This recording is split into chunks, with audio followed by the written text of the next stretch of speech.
कुठेही पेट्रोल डिझेलचा कमी साठा नाही, इंधनाचा तुटवडा नाही, मंत्री जयकुमार गोरेंची प्रतिक्रिया। हे पेट्रोल डिझेलचा साठा कमी नाही, नागरिकांच्या मनामध्ये भीतीचं वातावरण तयार करण्यासाठी एक टोळी तयार झालेली आहे।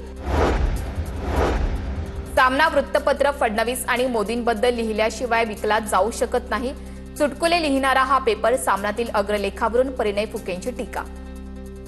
सामना हे मोदीजींच्या बद्दल किंवा फडणवीस साहेबांच्या बद्दल लिहिल्याशिवाय विकल्या जाऊ शकत। चुटकुले सारखा चुटकुले लिहिणारा हा पेपर झालेला आहे सामना। त्या प्रकारचे चुटकुले लिहून ते आपला खप वाढवत आहे। प्रसाद लाड यांनी अगोदर आमदारकीचा राजीनामा द्यावा। लाड यांनी ओबीसींच्या अन्नामध्ये माती कालवण्याचं काम करू नये, लक्ष्मण हाकेंची प्रसाद लाड यांच्यावर टीका। पक्षाचा तू आमदार झालायस, त्या पक्षाला निवडून देण्याचं काम ओबीसींनी केलंय, भटके विमुक्त जाती जमातींनी केलंय। त्यामुळं तू पहिला राजीनामा दे, तू जातीसाठी माती खा नाहीतर शेण खा, पण तू ओबीसीच्या अनाथ माती कालवण्याचं काम करू नको।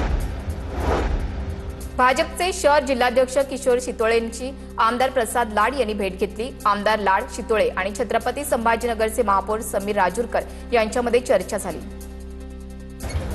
अहिल्यानगरच्या पाथर्डी शहरात केमिकलयुक्त आंबा विक्री, पंचायत समिती आणि आरोग्य विभागाकडून संयुक्त तपासणी मोहीम, आंब्याचे नमुने पुण्यातील प्रयोगशाळेमध्ये पाठवण्यात आले।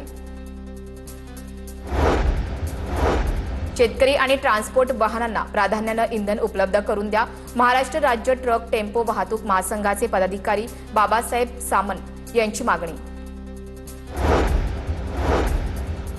पैसे मिळत नसल्याने नांदेडच्या लाडक्या बहिणी आक्रमक, 5 ते 6 महिन्यांपासून लाडक्या बहिणींना पैसे नाहीत, महिला व बालविकास कार्यालयामध्ये लाडक्या बहिणींचा ठिय्या। गोदावरीतील वाळू लिलावधारक आणि रामपूर ग्रामस्थांमधील वाद चिघळला, अनधिकृत वाळू उपसा आणि नदीचा नैसर्गिक प्रवाह वळवल्यानं वाद, वाळू लिलावधारकांच्या विरोधात ग्रामस्थांच्या मदतीसाठी शेतकरी संघटना मैदानात। वसई विरार पालिकेकडून महासभेचं आयोजन, पावसाळ्यापूर्वी महत्त्वाची महासभा पार पडणार, जिल्हाधिकाऱ्यांकडून महासभेला परवानगी, आचारसंहिता सुरू असल्यानं केवळ अत्यावश्यक कामांबाबत चर्चा होणार।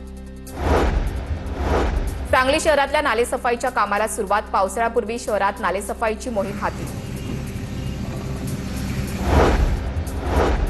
मुंबई एनसीबीकडून मोठ्या आंतरराज्य गांजा तस्करी नेटवर्कचा पर्दाफाश, गोंदियातून 702 किलो गांजा जप्त, दोघांना अटक।